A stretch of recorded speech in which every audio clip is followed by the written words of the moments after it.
Hello, everyone. AI, the big hot topic. Is AI changing sales? Is that what's happening? AI may change the transactional sale, but those sales reps that are selling a complex product or service, AI cannot replace that. We're going to dive into that this afternoon. So really, AI is not coming for your job, but it is coming for your excuses. For the new viewers, I'm Christine, and for 40 years, I built $30 million books of business 3 times for insurance companies. And over the last 50 years, I have a unique advantage because I've watched the technology trends come and go. And I'm showing you another trend and how to make AI your unfair advantage instead of your replacement. I hear from so many sales reps that they're afraid of AI. Don't be afraid of it. I use it all the time, and we'll get into how I use it as well. So drop me a comment in the chat area if you're worrying about AI. Let me know. And in the next 30 minutes, this is what we're going to talk about. We're going to talk about, and let me see, do I have no, I do not. I thought I made a graphic for that. But we're going to be talking about the 4 research studies proving AI can't touch what you do best, my 3-step framework to become AI powered without losing your soul, and the exact skills that made me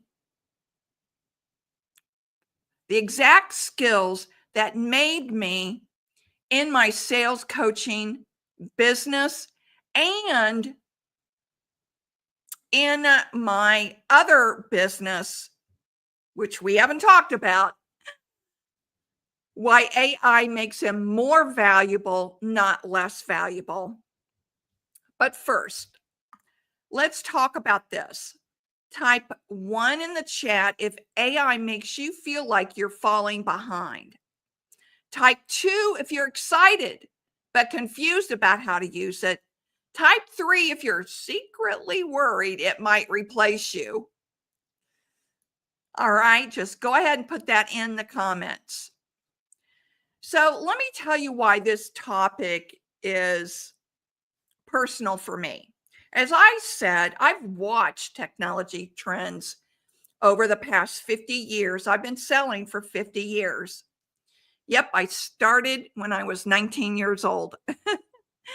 In the 80s, when Progressive Insurance emerged into the insurance marketplace, it shocked the insurance world because it had the audacity to cover drivers who had prior DUIs, drinking under the influence. At that time, back in the 80s, Nobody was insuring anyone that had a DUI.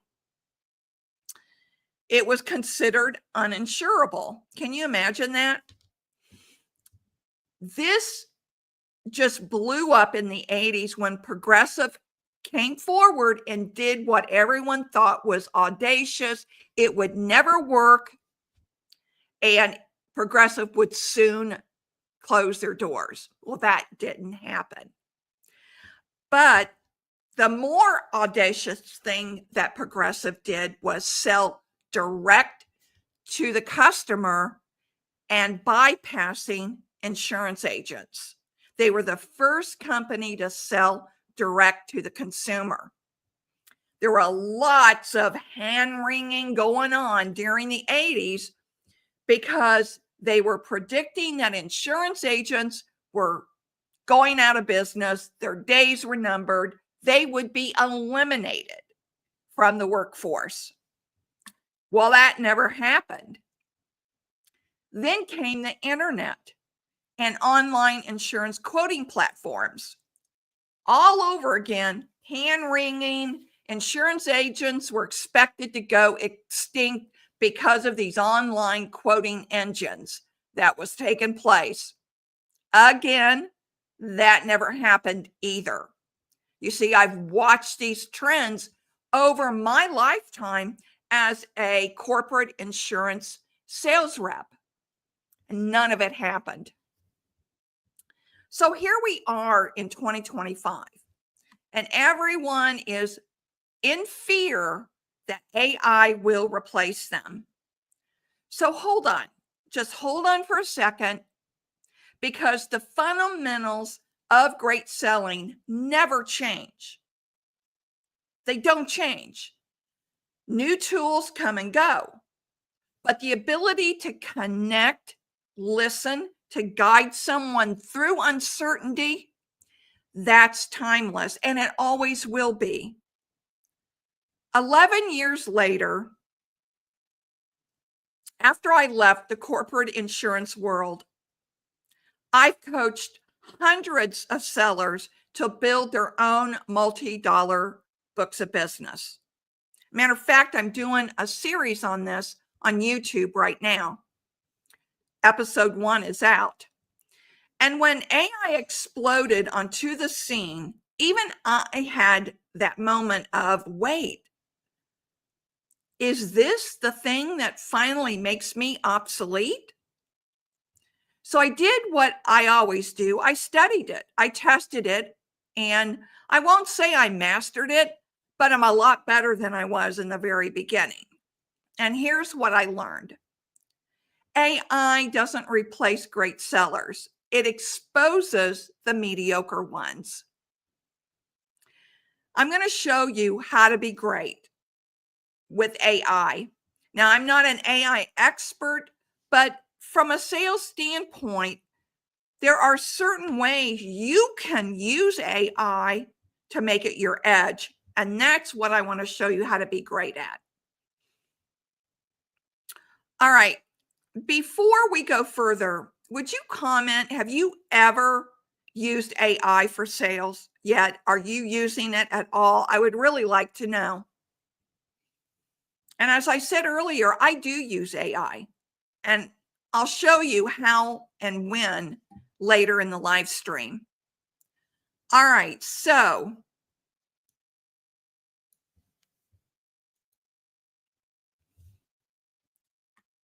Indeed, let's talk about Indeed, okay? So Indeed put out this information just this week. And the headline just freaked everyone out. Indeed reported a 40% drop in data and analytics job posting since the pandemic. 40%. All right. Look at that. 40%. It's got nothing to do with sales.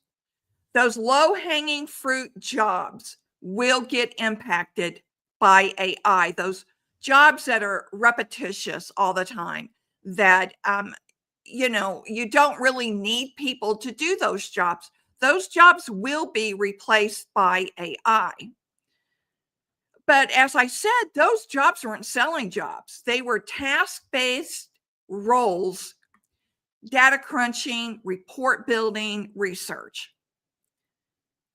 AI is replacing tasks, not relationships. You don't sell data, you sell clarity. You don't provide information, you provide interpretation. That's the job AI can't do. So here's another finding.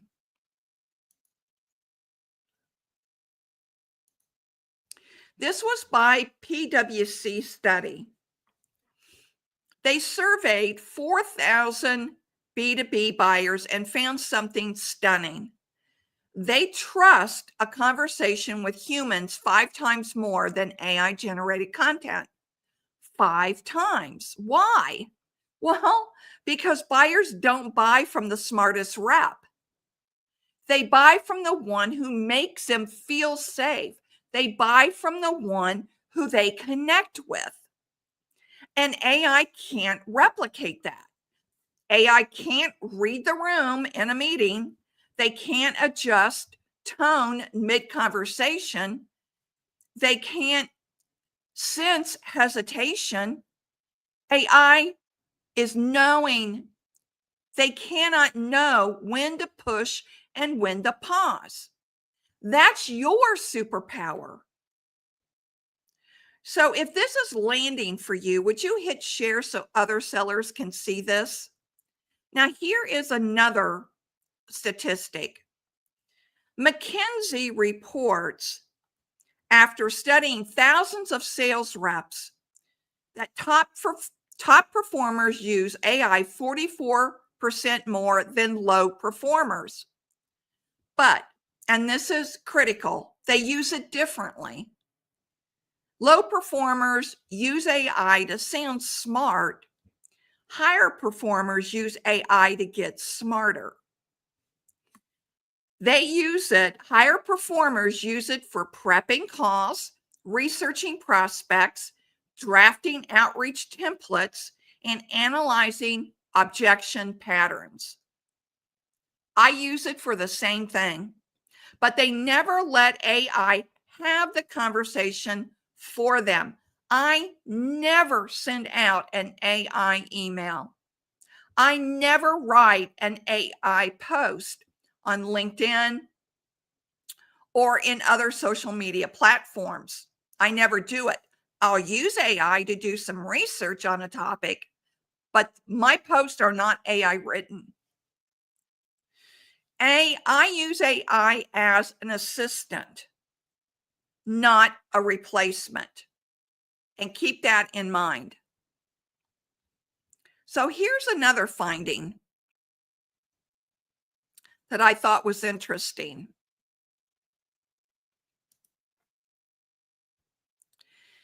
AI improves efficiency, not trust.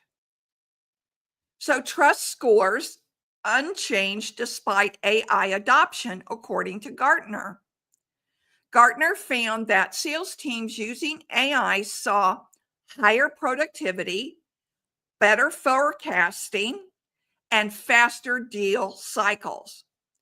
But the trust scores flatlined because trust isn't built by speed, it's built by presence. And that's the edge you have. No algorithm will ever be able to provide. All right.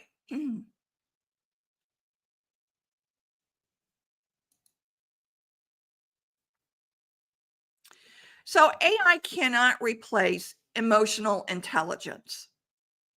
It cannot read between the lines. AI cannot replace storytelling, making your solution feel real. AI cannot replace your presence, showing up with confidence instead of scripts. And AI cannot be adaptable, pivoting when the conversation shifts. And relationship building, only you can build trust over time. AI cannot do that for you.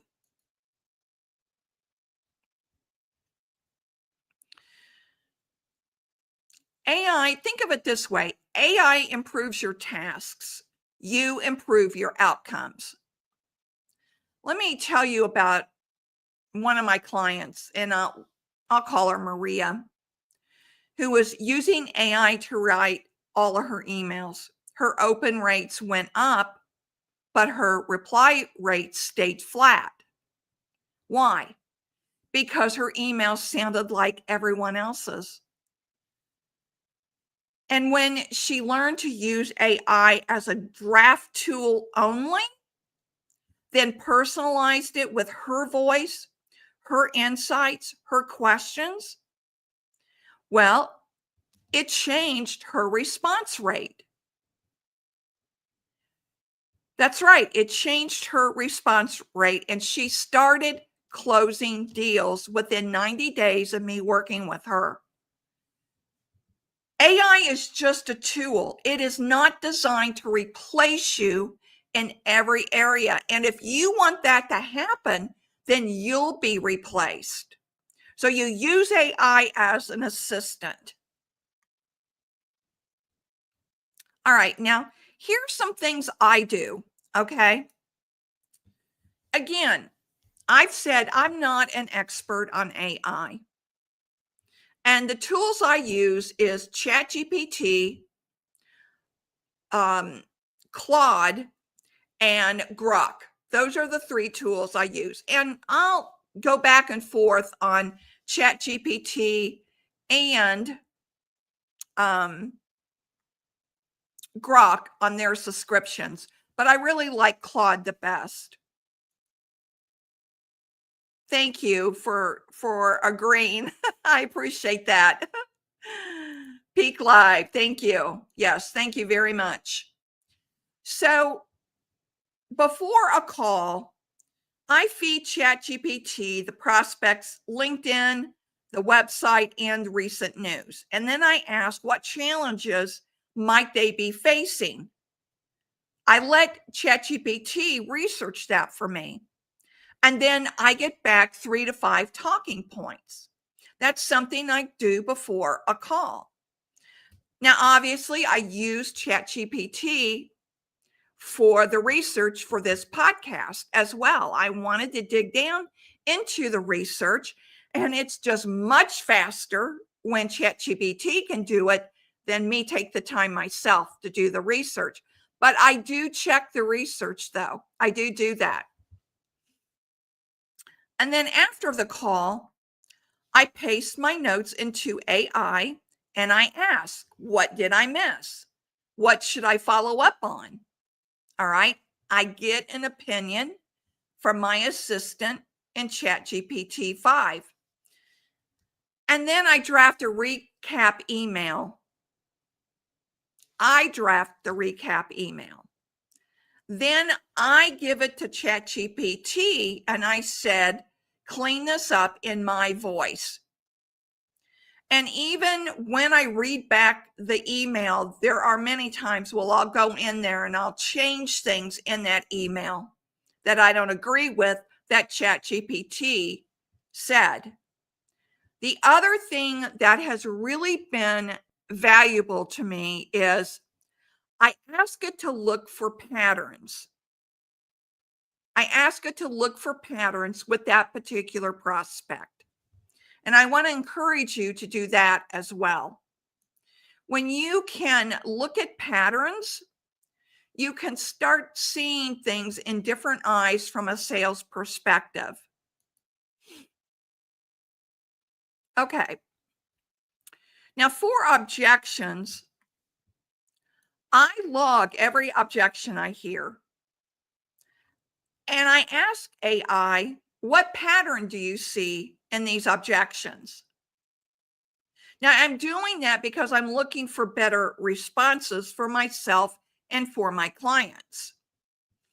Many times I'll disagree with the way that ChatGPT approaches it, but I like to get that feedback just to see if I'm missing anything. But here's what I never do with AI. I never let AI have the conversation. I never send AI written emails without reviewing them and editing them first. And I never rely on AI strictly for strategy, only for support. Now, I will say this. I have asked ChatGPT, give me a strategy for XYZ. Sometimes I agree with it, many times I don't. But it is a good kind of a check and balance tool that I like to use it for. So think of AI like a sous chef. It prepares the ingredients, but you cook the meal. Does that make sense? Okay. Now, here's the thing that nobody really is talking about. AI removes all your excuses. You can't say, I don't have time to research. I don't know what to say. I'm not good at writing emails. AI can handle all of that, right? But do you want it to? So what's left? It's your mindset. It's your ability to show up every day with confidence, consistency, and courage. MIT found that reps who over rely on AI for thinking actually burn out. Why? Because they sound good, but they don't feel good. They sound good, but can they repeat it later with another prospect or client? Confidence can't come from a chat box. It comes from reps who know their value, who practice their craft, who leads conversations, not follow scripts. And this is what I coach on in with my coaching clients. It's the mindset, the flow, the confidence that built my career, and I use that to build my clients' careers as well. It's more valuable now than it's ever been before. All right. I want to thank those that put the comments in. I really appreciate that. If you've ever felt like you're falling behind, I know when AI first came out, I thought, oh my gosh, is this the technology that's really going to do me in? And then when I started studying it and understanding it more, I don't have that fear. And you shouldn't have that fear either. If you look at AI and think I can't keep up, you can. Just take it in bite-sized pieces. So don't think that you're not behind, that you're outdated, and that you're replaceable. That's not true. When I walked away from a corporate world to sit with my dying dad, I had no plan. I rebuilt everything from scratch. I mean, think about that. I left a career where I had built three $30 million books of business. My boss wouldn't let me take time off to be with my dying dad. I wasn't going to let my dad die alone. So I walked away from the corporate world and I built my business from scratch. No investors, no clients, no plan even. And if I can do that at 59 years old, which was 11 years ago, yes, that makes me 70, you can do sales in this brand new world of AI. You absolutely can navigate AI like I'm doing. The tool changes, but your value doesn't. You are the reason deals close. You are the reason clients stay. You're the reason trust exists. AI just makes you faster, but you are what makes you great. All right. We are closing in on the podcast. I thank you for being with me. I thank you for your comments. And one more thing before we leave. I am only doing the live streams once a week now because my schedule has just really picked up. So I'm only doing the live streams once a week, which is free training for you on YouTube, X, and LinkedIn. And they're normally Thursday at 4 p.m. I had a client team meeting moved, which clients always take precedent over a live stream. So that's why I moved it to today. So I hope you join me next Thursday. I'm not sure what we'll talk about, but it'll be interesting.